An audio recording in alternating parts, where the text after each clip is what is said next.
Y la clase pasada, pues ya vimos lo de unidades, ¿no? Todo lo que respecta a conversión de unidades y mencionamos que lo siguiente que íbamos a ver va a ser la ley del paralelogramo, que pensaba presentarlo nada más como el concepto que es, para que se sepa que existe, y ya de ahí pasarnos al siguiente método que a mí me parece mucho mejor que la ley del paralelogramo. Pero pues podría ser un método que a lo mejor a alguno de ustedes les gusta más que el siguiente que vamos a ver, y pues siempre y cuando lleguemos a los mismos resultados, no hay un método más correcto que el otro. Podría no ser la ley del paralelogramo o una sumatoria de fuerzas. Entonces, pues vamos a empezar con la ley del paralelogramo. Y pues ejemplos de un escalar serían algo así como la distancia, una longitud o la masa, porque la longitud nada más especifica la distancia que es con un número, y la masa pues también se especifica una magnitud en kilogramos o cualquier otra cosa. No se necesita más información aparte de ese número, pues es lo que quiero decir. Y a lo mejor no tiene mucho sentido explicarlo así porque no conocemos la siguiente definición, que es la de vector. Porque un vector, a diferencia de la masa, digo, a diferencia de un escalar, va a necesitar más información además de su magnitud.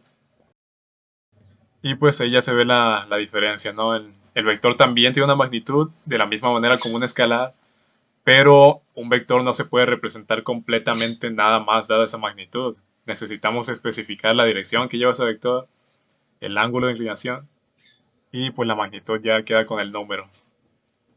Entonces un vector se va a representar de esta manera, con una flecha. Esta es la forma de representar un vector. Esta flecha de aquí, esto de aquí sería un vector. Luego este ángulo de inclinación que tiene va a estar siempre con respecto a un eje fijo. Por ejemplo aquí pues estaría sobre el eje de las X. Y este ángulo de inclinación sería la dirección que lleva ese vector. Y por último está el sentido, que es la dirección hacia donde está apuntando esa flecha. Ese sería el sentido. En este vector, en esta línea recta del vector, esa flecha, ese sentido podría estar apuntando así como está aquí, hacia arriba y a la derecha. O también podría estar en el otro extremo, hacia abajo y a la izquierda.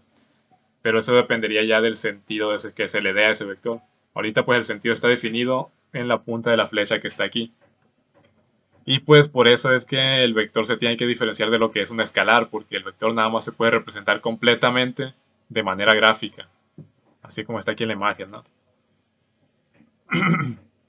Entonces, si con un escalar, lo que es la masa, una longitud, etcétera, podemos hacer operaciones.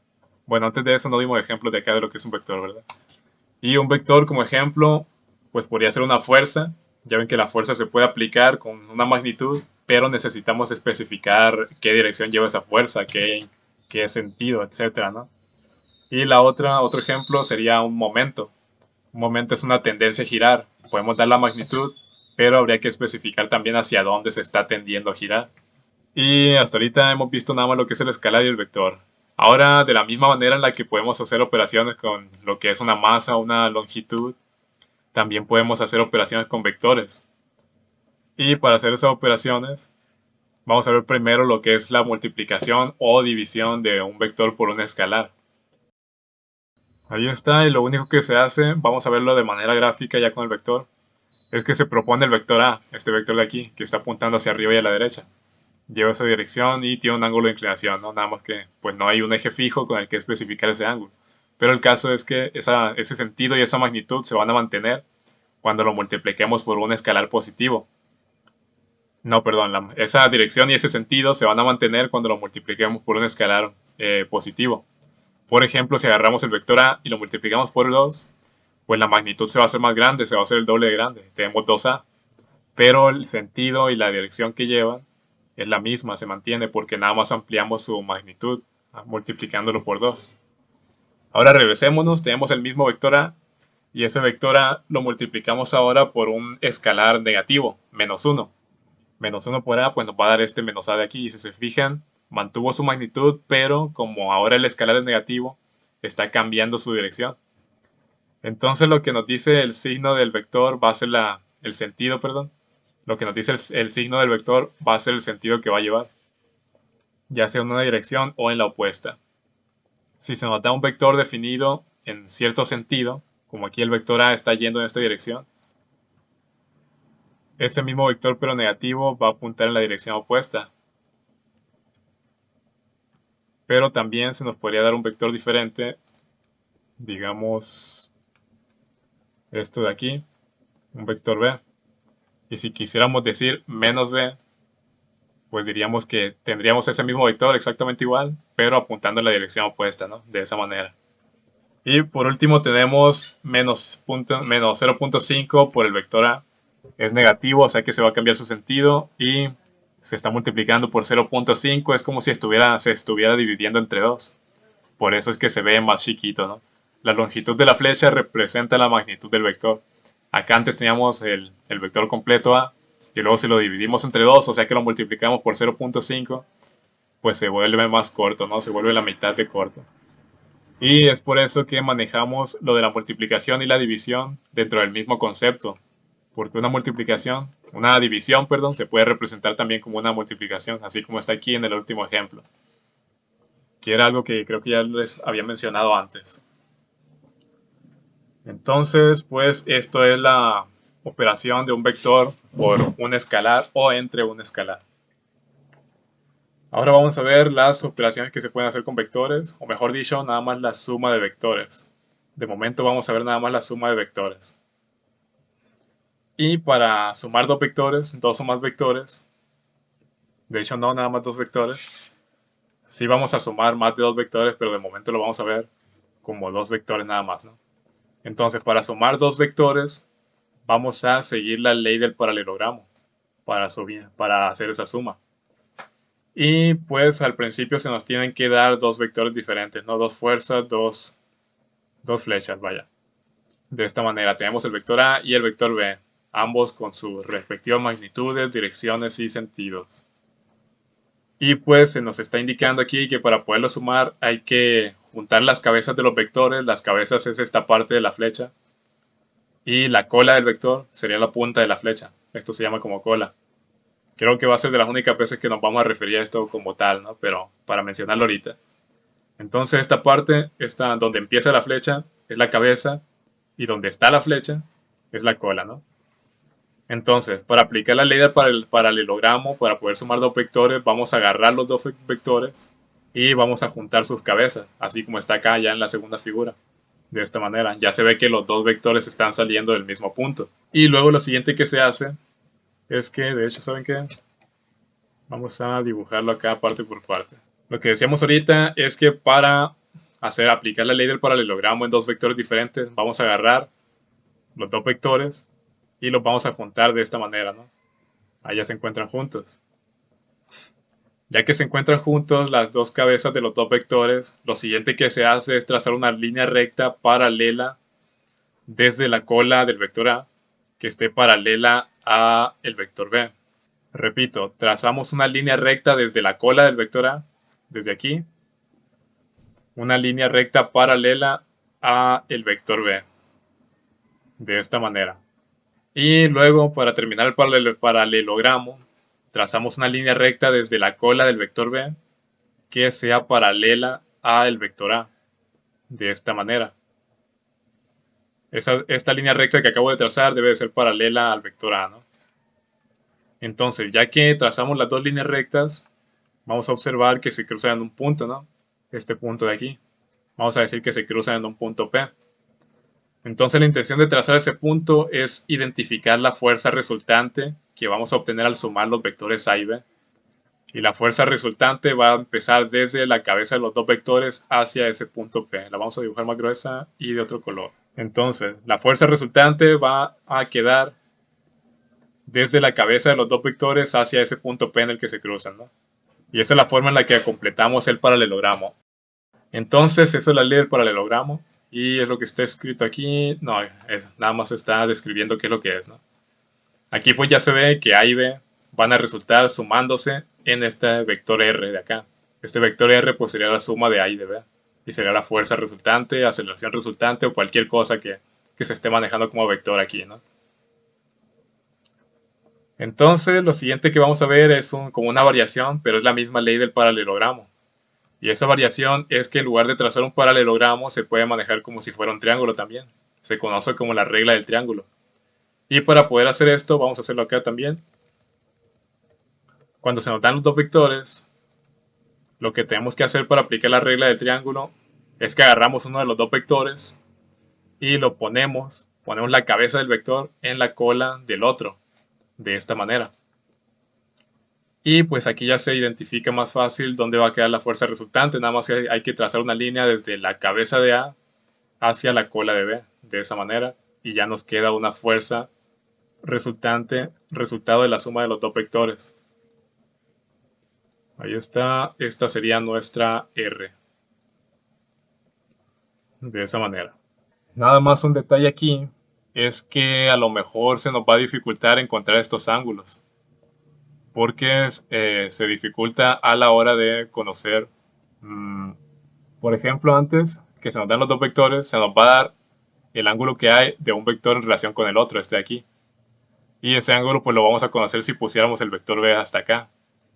Ya en el paralelogramo sí podríamos conocer este ángulo, pero como no sabemos si esta fuerza resultante está dividiendo ese ángulo a la mitad o no, pues no podemos conocer este ángulo de acá. Esa es una desventaja de la regla del triángulo. Pero no significa que no se pueda encontrar. Ahorita vamos a ver eso en lo que respecta a los ángulos, ¿no? De todos modos, esta es una opción que vamos a utilizar sí o sí cuando estemos manejando la ley del paralelogramo. Y lo siguiente que nos dice, pues es la misma explicación que les acabo de dar, ¿no? Se agarra el vector B, se pone en la cola de A y en la base de esos dos vectores ya unidos se traza una línea recta que va a ser la fuerza resultante. Y se puede invertir así también como está acá en la tercera figura, pero es la misma, es el mismo triángulo. Lo que se hizo en la tercera figura, de hecho, fue que en lugar de mover el vector B, se movió el vector A y se puso en la cola del vector B, que es lo que está aquí, lo que se está viendo acá a la derecha. Pero a fin de cuentas siguen el mismo principio. Va a ser los mismos ángulos. En lugar de que este ángulo que tenemos aquí entre A y R lo tengamos a la izquierda, ahora lo tenemos acá a la derecha, entre A y R. Pero son los mismos ángulos a fin de cuentas, ¿no? Entonces, ya que vimos la suma de vectores, ahora hay que ver lo de la resta de vectores. Y lo de la resta, pues como que ya lo medio vimos indirectamente, ahorita que vimos la multiplicación de un vector por un escalar negativo. Porque para restar dos vectores es como si estuviéramos agarrando un vector y lo multiplicáramos por un escalar negativo que sería -1. Entonces, si queremos encontrar si se nos dan dos vectores A y B, como los que tenemos acá a la izquierda, y queremos restarle B a A, pues habría que multiplicar por -1 por un escalar negativo ese vector B. Y al hacer esa multiplicación de B, como antes estaba apuntando a la derecha, al cambiarle el sentido multiplicándolo por -1, ahora va a apuntar hacia la izquierda, como está aquí. De hecho, lo vamos a hacer de una vez. Entonces, ¿cómo lo tengo que redibujar? Entonces, como estamos multiplicando por -1 el vector B, que antes estaba volteando hacia la derecha, pues ahora va a quedar volteando hacia la izquierda, de esta manera. Algo así. El de arriba sería el vector B, pero este de abajo sería el vector menos B, ahora sí. Y como ya tenemos menos B, pues ya podemos aplicar la ley del paralelogramo. Para empezar hay que agarrar el vector A y pues el vector B le juntamos las cabezas para que empiecen desde el mismo punto, de esta manera. Algo así. Y pues ya lo siguiente es aplicar la ley del paralelogramo, ¿no? Nada más se traza una línea recta que sea paralela al vector B desde la cola de A, de esta manera. Déjenme le cambio el grosor. Se traza una línea recta paralela al vector B desde la cola de A, de esta manera. Y luego se traza una línea recta paralela al vector A desde la cola de B, de esta otra manera. Y desde ahí pues ya se va a ver dónde va a quedar la fuerza resultante. Tiene que ser forzosamente esta de aquí, ¿no? No tiene sentido decir que esta va a ser la fuerza resultante. A pesar de que es una diagonal del paralelogramo, pues no tiene sentido, ¿no? Tiene que empezar desde aquí la fuerza. Y pues tiene que llegar hasta el punto en el que se cruzan. Entonces esa roja de ahí pues ya sería nuestra fuerza resultante. Una vez habiéndole restado la B al vector A, ¿no? No estamos haciendo una suma, sino una resta. Y es una resta nada más porque invertimos el sentido de B. Aquí en la resta del paralelogramo esto es exactamente lo mismo, ¿no? Porque, por ejemplo, antes teníamos los dos vectores originales A y B de esta manera. Para poderlos sumar, lo que haríamos sería que agarramos el vector B, ponemos la cabeza del vector B junto con la del vector A, algo así. Voy a completar aquí más o menos, ahí mero. Y pues luego trazamos el paralelogramo, ¿no? De esta manera. Y ya con eso pues encontramos la fuerza resultante, hacia dónde va a quedar la fuerza resultante, que quedaría algo así. Quedaría entonces apuntando hacia la derecha y hacia arriba de esa manera. Pero como no los estamos sumando, sino que los estamos restando, entonces lo que tenemos que hacer es ver cómo se nos está indicando la resta, ¿no? Se nos está indicando que para encontrar una fuerza resultante vamos a restar A menos B. Y aquí que tenemos A y B nada más, ambos están positivos, pero se nos está indicando que B tiene que ser negativo. No podemos nada más hacer esto, ¿no? Porque si tenemos el vector B representado de esta manera, para poder representar el vector menos B, entonces hay que cambiar la dirección de ese vector. Si antes estaba apuntando hacia la... no me deja rayar. Ahí está. Si antes estaba apuntando hacia la izquierda, ahora va a quedar apuntando hacia... no, al revés. Si antes estaba apuntando hacia la derecha, ahora va a quedar apuntando hacia la izquierda. De esta manera, algo así. Entonces este de abajo ya no es el vector B, sino que es el vector menos B.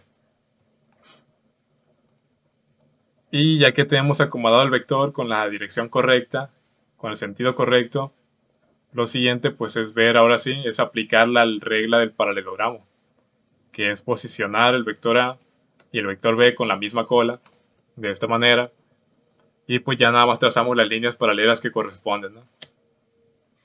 Una recta paralela al vector B desde la cola de A y una recta paralela al vector A desde la cola de B. Algo así. Y pues ya donde se cruzan se encuentra... ah, le puedo cambiar el color después de que la dibujé. Hasta ahorita. Bueno, y después de que se cruzan, ahora sí pues ya podemos encontrar la fuerza resultante de esa resta. Esa línea roja de aquí la vamos a llamar R. Una R mejor hecha, ahí está, R. Esa es la fuerza R. Y diríamos que R va a ser igual ahora sí a A menos B. Ahí ya lo restamos. Esa fuerza R que escribimos en rojo, pues es el resultado de esa resta, A menos B. Entonces, ¿qué quiero decir con esto? Que es exactamente lo mismo. Simplemente hay que ver qué es lo que se va a restar, qué es a lo que se le va a cambiar el signo, y pues invertimos su dirección. Ya que está invertida, pues se aplica ahora sí exactamente igual la regla del paralelogramo. Ahora, lo siguiente que vamos a ver aquí es que ya lo estamos aplicando con fuerza. Ya no estamos manejando vectores, sino que ahora, bueno, sí son vectores, pero lo que quiero decir es que esos vectores ahora representan fuerzas. Entonces, para encontrar una fuerza resultante, sumando dos fuerzas diferentes, pues hay que ver cómo interactúan entre ellas. Aquí se tiene que está un pasador empotrado sobre una pared y sobre ese pasador se están aplicando dos fuerzas, F1 y F2, ambas con diferentes direcciones y diferentes magnitudes. Entonces, para encontrar la suma de esas dos fuerzas o la fuerza resultante, se expresa de esta manera, como Fr, que es la fuerza resultante, va a ser igual a F1 más F2, o el nombre que tengan estas dos fuerzas. Va a haber casos en los que se van a llamar Fu y Fv, pero a fin de cuentas es lo mismo, ¿no? Nada más para distinguir que son dos fuerzas diferentes y como resultado va a haber una Fr. Entonces ambas, pues ya si se fijan, están interactuando aquí desde el mismo punto, están empezando desde el mismo punto. Quiere decir que así como están, pues ya podemos aplicar la regla del paralelogramo. Trazamos las dos líneas paralelas, perdón, y en la diagonal que queda en el medio, pues ahí va a quedar la fuerza resultante. Y esa fuerza resultante, pues ya la podemos expresar como Fr es igual a F1 más F2. Entonces, ¿qué hay de nuevo aquí? Absolutamente nada, es la misma regla, lo único que estamos viendo es que ahora esos vectores representan fuerzas, ¿no? Dicho eso, pues ahora sí nos podemos pasar a lo opuesto que hemos estado haciendo. Que es que, por ejemplo, aquí ya está dibujado, vamos a empezarlo desde cero mejor. Bueno, el caso es que tenemos una estructura acá, no está completa, pero se ve una parte de la estructura. Y eso nos está diciendo que a esta parte de la estructura se le está aplicando una fuerza resultante. O más bien hay una fuerza resultante que ya en ese punto de la estructura, que es esta fuerza F de aquí. Entonces, se nos está pidiendo qué fuerza interactúan con este elemento y qué fuerza interactúa con este otro elemento. ¿Qué hay que hacer aquí para poder identificar cada una de esas dos fuerzas si nada más tenemos una fuerza resultante? Pues vamos a utilizar la ley del paralelogramo de la misma manera. Pero aquí, para trazar este paralelogramo, pues nada más tenemos una fuerza, no podemos basarnos en ser paralelos o perpendiculares a ninguna otra línea. Pero lo que sí tenemos son estos dos elementos, los dos elementos originales. Entonces, para ver qué fuerza interactúan en esos elementos en específico, las líneas que vamos a trazar tienen que seguir la misma línea de acción de estos elementos, de esta manera. Por ejemplo, esa línea que estoy trazando está sobre este primer elemento de acá, ¿no? Ese de aquí. Y de la misma manera tengo que trazar una línea que siga la misma línea de acción sobre el otro elemento. Así, tal cual. Y desde aquí ya tenemos dos ejes o dos líneas sobre las cuales nos podemos basar para trazar lo siguiente. Y lo siguiente que nos va a faltar, pues va a ser identificar los otros dos lados del paralelogramo. Para eso, pues vamos a empezar desde aquí, desde la cola, de la fuerza resultante. Y las siguientes líneas que vamos a trazar tienen que ser paralelas a cualquiera de las dos, ¿no? Entonces, desde aquí, desde la cola, primero que nada hay que ponerles nombres a este. Para concordar, el primero es V y el de abajo es U. Esta va a ser el elemento V, es la línea de acción del elemento V. Este de acá pues es el elemento V, ¿no? Y esta de acá es la línea de acción del elemento U. Entonces, ahora sí, para trazar las líneas que le corresponden al paralelogramo, vamos a empezar desde aquí, desde la cola de la fuerza resultante. Y desde la cola vamos a trazar una recta paralela a la línea de acción de V, hasta que se cruce con la línea de acción de U. De esta manera, aproximadamente ahí. Y luego, ya que tenemos esa línea recta, ahora también trazamos otra, aparte, desde la cola de F, que sea paralela a la línea de acción de U, hasta que se cruce con la línea de acción de V. Y ya que tenemos el paralelogramo definido, ya podemos agarrarlo y decir dónde están las fuerzas que le corresponden. Vamos a ponerlo otra vez acá. Y vemos que la fuerza que le corresponde al vector, al elemento U, que es el que está horizontal, va a tener esta dirección. Tiene que estar sobre la misma línea de acción. Lo vamos a trazar ahí. Algo así, ¿no? Y la fuerza que le corresponde al elemento V, pues tiene que estar sobre esa misma línea de acción. Algo así. De esa manera. Entonces, ya que lo tenemos ahí, pues ya identificamos la fuerza que le va a corresponder al elemento U. La vamos a nombrar FU. Y también la fuerza que le va a corresponder al elemento V, que vamos a nombrar FV. De esa manera. ¿Qué es lo que tenemos acá más claro, no? Ya identificado el paralelogramo, las direcciones que lleva, pues ya se puede trazar el paralelogramo, valga la redundancia, pero ahora con las fuerzas que le corresponden a cada elemento, que es lo que está aquí en la segunda figura. Y entonces, pues ya se pueden ahora sí descomponer que esta fuerza resultante que se nos dio al principio, la fuerza azul, está compuesta por estas dos fuerzas diferentes. Es el resultado de haber sumado estas dos fuerzas diferentes, ¿no?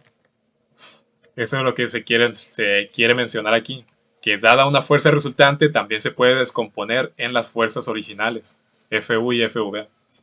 Si se nos da una fuerza ya como total, como una fuerza aplicada, una fuerza que resulta de toda la interacción de una estructura, esa fuerza como resultado la podemos descomponer a las fuerzas que sumamos para obtenerla. Y esto nos sirve para conocer los esfuerzos en elementos de manera individual, ¿no? Esa fuerza que está encerrada en un círculo, pues sería la fuerza que está sufriendo ese elemento de aquí. Y por el otro lado, esta otra fuerza sería la fuerza que está sufriendo este otro elemento de acá, ¿no? Eso es a lo que se refiere a este tema. Y pues aquí está explicado que en la figura anterior se observa que se aplica la misma ley del paralelogramo, pero ahora para descomponer una fuerza. Y una vez descompuesta esa fuerza, se ve la fuerza que le va a corresponder a cada uno de los elementos que conforman la estructura, ¿no? Bueno, ya visto eso, ahora vamos a pasarnos a la suma de dos o más fuerzas, lo que les mencionaba antes. La ley del paralelogramo, también como les mencioné antes, se usa y sirve nada más para poder sumar dos fuerzas. No podemos hacer un paralelogramo si tenemos más de dos. Entonces, ¿qué hacemos cuando tenemos más de dos fuerzas? Aquí tenemos la fuerza F1, F2 y F3. La vamos a trazar acá para que esté limpio y empezado desde cero el dibujo. Entonces, tenemos tres fuerzas, no podemos aplicar la ley del paralelogramo para tres fuerzas. ¿Qué vamos a hacer para sumar estas tres fuerzas entonces? Pues vamos a ignorar completamente esta fuerza de acá primero. La consideramos como si no estuviera ahí. Y ya que la eliminamos, pues vamos a ver que nos van a quedar estas dos fuerzas de acá nada más. Y como nada más tenemos dos fuerzas, pues ya podemos aplicar ahora sí la ley del paralelogramo. Nada más trazamos la línea recta desde la cola de cualquiera de las dos, que sea paralela a la otra, y lo mismo para la otra fuerza, ¿no? La intención de esto, repito, es que a la hora de sumar F1 y F2, vamos a obtener una fuerza resultante que surge después de sumar F1 más F2. Entonces, esta que está aquí con rojo es F1 más F2. Y si se fijan, ya redujimos estas dos fuerzas a una sola. Esta que está aquí, la que está con rojo. Entonces, ¿qué fuerzas nos quedan? Nada más nos quedan F3 y nos queda la suma de F1 más F2. Lo que significa que la fuerza ya resultado de las primeras dos y la fuerza F3 las podemos sumar para obtener la suma de las tres ahora sí. Y eso pues ya lo obtendríamos aplicando la ley del paralelogramo con esas dos fuerzas que nos quedan, ¿no? De la misma manera. Esto una recta y acá está la otra. Y ya con eso se va a ver que la fuerza resultante, resultado de la suma de esas tres, va a quedar más o menos aquí, sobre la recta azul. Más gruesa, ahí está. Va a quedar algo así sobre la recta azul, ¿no? Esa es la idea, ¿no? Para sumar más de dos fuerzas, habría que aplicar la ley del paralelogramo varias veces, ¿no? Según la cantidad de fuerzas que tengamos. Pero pues se puede aplicar, sí, cuando tenemos más de dos fuerzas, ¿no? Sirve para sumar dos fuerzas, pero se puede aplicar para cuando tenemos más de dos. Entonces, antes de pasar a lo que sigue, pues ya vimos cómo podemos formar paralelogramos y pues vemos que se van a formar ángulos, aunque no queramos, entre cada uno de los vectores con las líneas que se trazan, ¿no? Entonces, la forma de conocer esos ángulos y las magnitudes de las otras líneas, así como de la fuerza resultante, vamos a usar reglas de trigonometría. La primera que vamos a estar usando es la ley de los cosenos, que es esta de aquí. Dibujar un triángulo, que es como les decía ahorita, sí, aunque estemos usando el paralelogramo, a fin de cuentas vamos a terminar usando esta regla de aquí, ¿no? Esta forma de aquí, la regla del triángulo. Entonces, de todos modos, al formar un paralelogramo, la mitad de ese paralelogramo, pues la vamos a manejar como si fuera un triángulo de esta manera. Y pues vemos que el triángulo obviamente está conformado por esos tres lados, pero la intención de señalar esos tres lados es que cada uno de esos lados va a ser una de las fuerzas que estamos manejando. Por lo general, A y B van a ser las dos fuerzas que estamos sumando y C casi siempre va a ser la fuerza resultante. Entonces podemos aquí ver que en la operación de esta regla de esta ley de los cosenos, que la fuerza resultante C va a ser igual a la raíz cuadrada de A cuadrada más B cuadrada, que son las dos fuerzas que estamos sumando, menos 2AB por el coseno de C. ¿Qué es C minúscula? C minúscula, ¿no? Coseno de C minúscula. ¿Qué sería esa C minúscula? Pues sería este ángulo que está opuesto a la fuerza resultante. Lo mismo para los otros dos ángulos. La A minúscula pues sería el ángulo que está opuesto a la fuerza A o al vector A. Y la B minúscula sería el ángulo que está opuesto al vector B. Entonces, esa es una forma verbal de identificar cada uno de estos ángulos, ¿no? Pero si es necesario que tengan esta figura a un lado, pues la pueden tener aparte, ¿no? En una hoja dibujada o en lo que sea. Y ahí mismo, pues anotar las fórmulas. Pero es muy importante identificar que si manejamos este lado como el lado A, hay que manejar forzosamente este aquí como el ángulo A minúscula. Porque en la siguiente ley de los cosenos, pues ya se ve que están asociados unos con los otros. En la anterior también, pero no está tan claro. Aquí sí.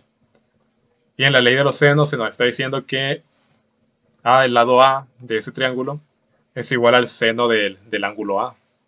Y pues ya vimos que el ángulo A minúscula, va a ser el ángulo que está opuesto al lado A. Entonces esa división va a ser igual a B entre el seno de B. Y todo eso también va a ser igual a C entre el seno de C. Estas tres igualdades no necesariamente las podemos manejar así como están aquí escritas, ¿no? Porque lo más seguro es que va a haber casos en los que conozcamos dos ángulos, por ejemplo el ángulo B y el ángulo C, que conozcamos una de las fuerzas, la fuerza B, pero no conozcamos la fuerza C. O sea que podemos agarrar esta parte de las desigualdades y vemos que ya conocemos B, ya conocemos el ángulo B, ya conocemos el ángulo C, pero lo único que no conocemos sería C, lado C, C mayúscula. O sea que despejamos este ángulo de aquí, lo pasamos del otro lado multiplicando por todos los valores que ya conocemos y vamos a ver que C va a ser un valor que se puede encontrar a partir de esta fórmula. Pero si no conocemos ni el ángulo C, ni la dimensión, ni la magnitud de C mayúscula, pues podemos usar esta otra parte, siempre y cuando se conozca la magnitud de A y el ángulo A, etcétera, ¿no? También si no conocemos B, pues se puede decir que A entre seno de A es igual a C entre seno de C. Cualquiera de los tres casos se puede aplicar. De hecho, vamos a escribirlo para que sea más claro todavía. Lo que quiero decir es que podemos decir esto. A entre el seno de A minúscula es igual a B entre el seno de B minúscula. De la misma manera podemos decir esto. Que B entre el seno de B minúscula es igual a C entre el seno de C minúscula. De esta manera. Depende de qué datos tengamos y qué datos querramos encontrar. Y por último, una que no involucra los valores de B sería que el seno de A entre el seno de A minúscula es igual a C entre el seno de C minúscula, de esta manera. Son tres posibles formas de esta misma regla. Bueno, aquí va a estar el primer ejercicio, ¿no? Se ve un poco aglomerado con datos, pero lo vamos a ver parte por parte. Bueno, para empezar, se nos está dando aquí en la figura, la de hasta la izquierda, se nos está dando una armella roscada, ¿no? De esas que ponemos en la madera para colgar cosas. Esta es de metal, pues para operar en metal. Se ve aquí la base que está puesta, fijada con una tuerca. Pero es irrelevante, ¿no? Lo que nos importa es que sobre esta armella hay dos cuerdas conectadas. Y esas dos cuerdas están jalando, están aplicando la tensión. Cada una pues ya va a tener el nombre. Como están aplicando la tensión, se están jalando, van a tener una fuerza 1 de 100 newtons y una fuerza 2 de 150 newtons. Obviamente pues se nos tienen que dar también los ángulos de inclinación que llevan para saber la dirección que llevan. Entonces se nos dice que la fuerza 1 con respecto al eje de las X, al eje horizontal, tiene 15 grados. Y se nos está dando que la fuerza F2, que es la de acá de arriba, con respecto al eje vertical, al eje Y, lleva una dirección de 10 grados. Entonces, ¿de qué nos sirven esos datos? Pues nos sirven de mucho, ¿no? Vamos a empezar desde cero, desde el dibujo, para que se vea cómo se resuelve ya aplicando todas las leyes, todas las reglas. Entonces, como están viendo, pues van a estar dibujando mucho en su libreta, ¿no? Y pues de preferencia hay que tener las escuadras a la mano para que les salga mejor todavía. Entonces, tenemos las dos fuerzas y el punto sobre el que están interactuando, ¿no? Les mencionaba ahorita sobre los ángulos y ahorita vamos a ver por qué. Entonces la primera fuerza F1 va a tener una posición algo así. No tiene que quedar exacto, pero tiene que verse bien. Y la fuerza F2 tiene una dirección más o menos así. Es más grande todavía. Entonces tiene que estar más larga. Algo así. Quedó muy grande, lo hacemos por abajo. Pero hasta ahorita esas son F1 y F2, ¿no? Esto es F1 y esto de acá es F2. Entonces, ¿qué es lo siguiente que hacemos? Pues para empezar necesitamos un ángulo aquí. Como tenemos los vectores flotando en el aire, necesitamos otro ángulo. Vamos a regresarnos a la figura original, acá. ¿Qué tenemos aquí? Pues tenemos este ángulo acá de 10 grados y tenemos este otro ángulo de acá de 15 grados. Con eso, nada más con eso, podemos obtener este ángulo de aquí. Porque todo este ángulo desde el eje vertical hasta el eje horizontal es de 90 grados. Lo que significa que para obtener nada más esta parte de aquí, hay que restar este ángulo y este otro de 90. O sea que este ángulo de aquí va a ser 90, va a ser igual a... Le tenemos que poner el nombre primero que nada. No, sin ponerle el nombre. Este ángulo de aquí va a ser 90 grados menos 15 grados menos 10 grados.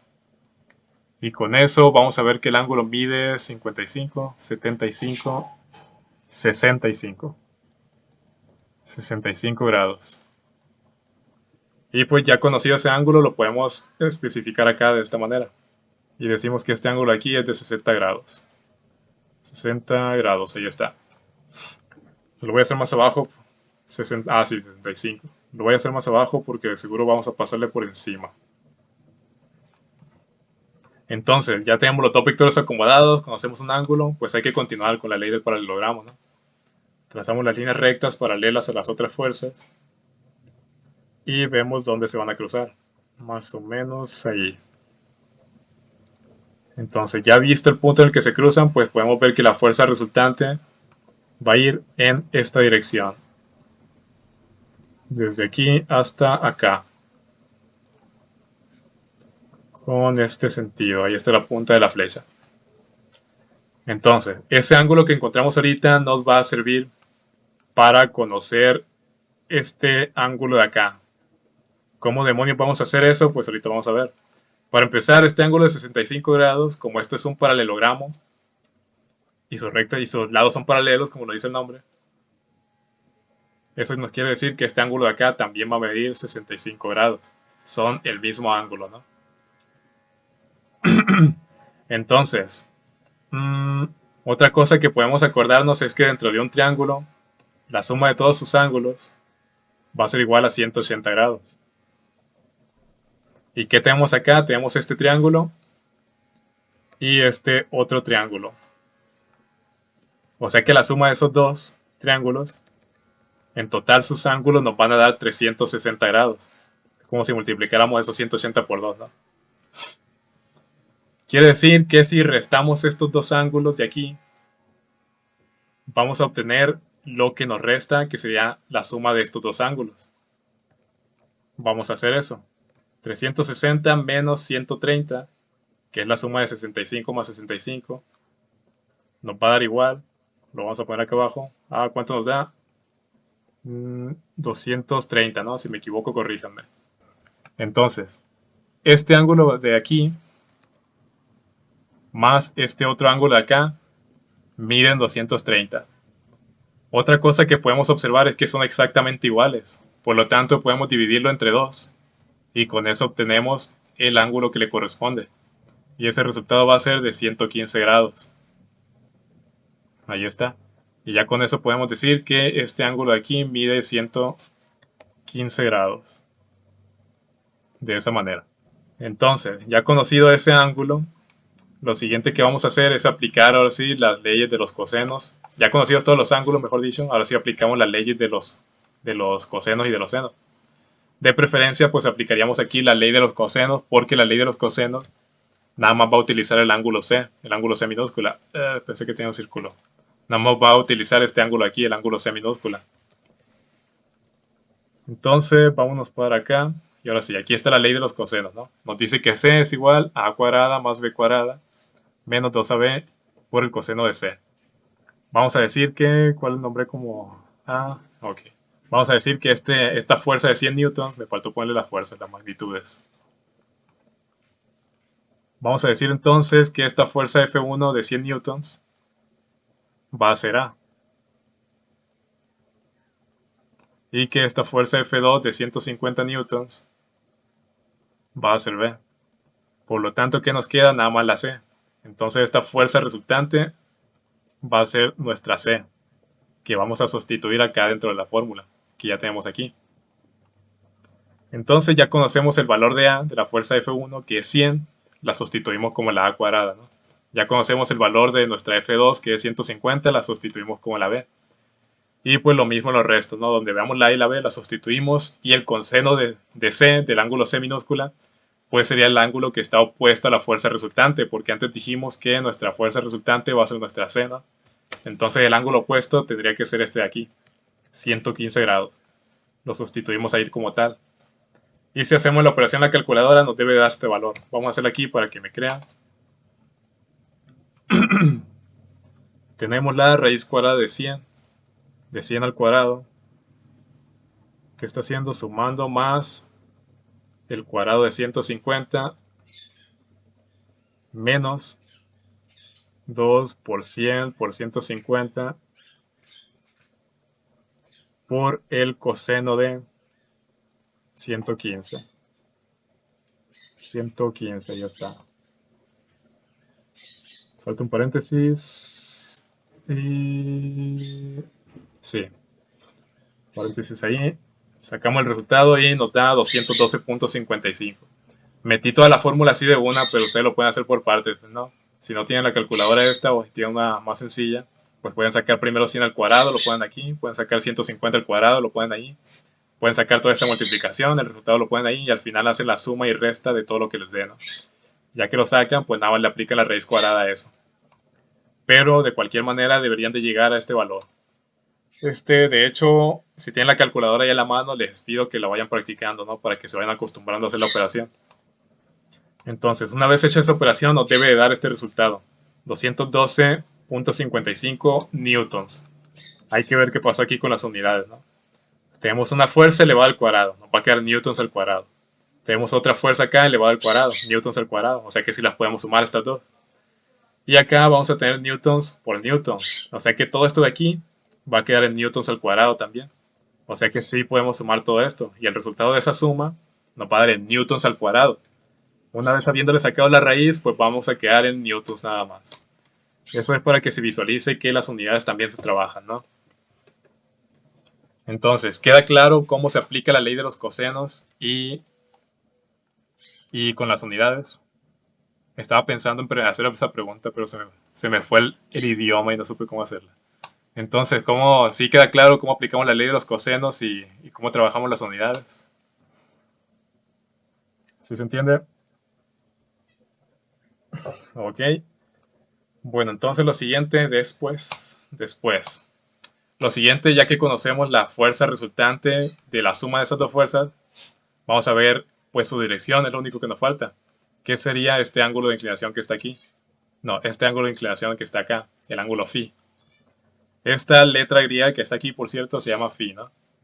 Vamos a verla acá. Y así como la está manejando el ejercicio, ese ángulo phi es ese que está desde la fuerza resultante hacia el eje horizontal de las X, ¿no? Ese sería el ángulo phi. Y se escribe de esta manera, es un círculo y una línea atravesada así tal cual, un poquito inclinada, pero no tan inclinada. Eso es la letra griega phi. Y luego se maneja este otro ángulo de acá, que es el que está entre la fuerza 1 y la fuerza resultante, ¿no? Este se llama teta, si no me equivoco, sí. Se llama teta, es la letra griega teta. Este aquí es teta y el otro de acá es phi. Teta ya lo vimos también, pero pues se dibuja como un 0 o como una O y nada más se le traza una línea horizontal de esta manera. Entonces lo que vamos a hacer aquí para poder encontrar ese ángulo es que ya conocemos los tres datos de las tres fuerzas. Y ya conocemos uno de esos ángulos nada más. No tenemos nada más que uno de esos ángulos dentro de la ley de los triángulos. Porque para poder aplicar la ley de los senos hay que manejar nada más este triángulo aquí, ¿no? Ya sea este lado o el otro, el superior. A fin de cuentas es el mismo triángulo y son los mismos ángulos. El asunto de que nada más conocemos este ángulo aquí se debe a que conocemos todo este ángulo de 65 grados, pero no conocemos lo que hay entre la fuerza y la fuerza resultante. Entonces no podemos conocer, no tenemos forma, si hay forma, mejor dicho, no tenemos este ángulo todavía, ni tampoco tenemos este otro ángulo todavía. El único que podemos trabajar es este de acá. Y aquí es donde vamos a ver qué datos conocemos para saber cómo aplicar la ley de los senos. Entonces, si dijimos antes que C va a ser nuestra fuerza resultante y que el ángulo C minúscula va a ser el ángulo opuesto a la fuerza resultante, o sea, este de 115, quiere decir que vamos a manejar esta división, ¿no? Y para después de la igualdad, pues puede ser cualquiera de las siguientes dos, ya seas A entre seno de A o B entre seno de B, pero nada más una de ellas. Porque si lo vemos de esta manera, aquí se está manejando como... ¿Cuál es este? Es B, ok. Aquí se está manejando como B entre seno de B es igual a C entre seno de C. Porque ya vimos que C es la fuerza resultante, ¿no? 212.55 y la C minúscula es el ángulo opuesto que ya sacamos que fue de 115 grados. Y del otro lado tenemos la fuerza B y la fuerza A, ya las conocemos, pero no conocemos ninguno de estos dos ángulos, no hay ningún problema. Escogemos la fuerza B, pudo haber sido la A también, no hay ningún problema, pero en este caso escogimos la fuerza B. Y la fuerza B va a quedar dividida entre el seno del ángulo teta. Entonces, este es el único dato que no conocemos, teta de aquí, el ángulo teta. Para poder encontrar su valor, pues hay que despejarlo, ¿no? De la misma manera en que lo haríamos si fuera una X. Entonces este seno de teta lo pasamos hacia arriba multiplicando. Este 212.55 lo pasamos hacia abajo dividiendo, así como se ve aquí. Y este seno de 115 lo pasamos hacia arriba multiplicando por 150, así como está acá. Entonces nos va a quedar que seno de teta, ¿saben qué? Lo vamos a anotar aquí una vez para que no se pierda ese paso. Va a ser igual a toda esta operación de acá, ¿no? Ya despejando el seno de teta, nos va a quedar que es igual a esto. Pero no queremos conocer el seno de teta, queremos conocer teta nada más, el ángulo teta. Para eso pues hay que despejar este seno de aquí. Para poder hacer eso le sacamos el seno inverso a todo esto, y el seno inverso de un seno se van a eliminar y nos va a quedar el puro ángulo. Pero del otro lado pues sí nos va a quedar el seno inverso de toda la operación que teníamos antes. Y si resolvemos esta operación en la calculadora vamos a encontrar el valor del ángulo, ¿no? Ahora, nos regresamos, tenemos este ángulo teta ya conocido, pero no es el ángulo que queremos. El que queremos es el de la fuerza resultante, o sea, desde el eje horizontal hacia la fuerza resultante. ¿Qué vamos a hacer? Pues simplemente aquí se observa que el ángulo teta más estos 15 grados de acá nos va a dar como resultado eso que estamos buscando, el ángulo phi. Entonces, ¿qué hacemos? Ya obtenido el ángulo teta, nada más le sumamos los 15 grados que hay entre el eje horizontal y la fuerza 1. Y una vez hecha esta suma, obtenemos ahora sí el ángulo phi, que correspondería a la dirección de la fuerza resultante. Entonces ya tenemos nuestras respuestas. Tenemos el ángulo de inclinación, la dirección. Tenemos la dirección de la fuerza, perdón. Y tenemos la magnitud de esa fuerza resultante. Estos dos valores de aquí son nuestra respuesta a este problema.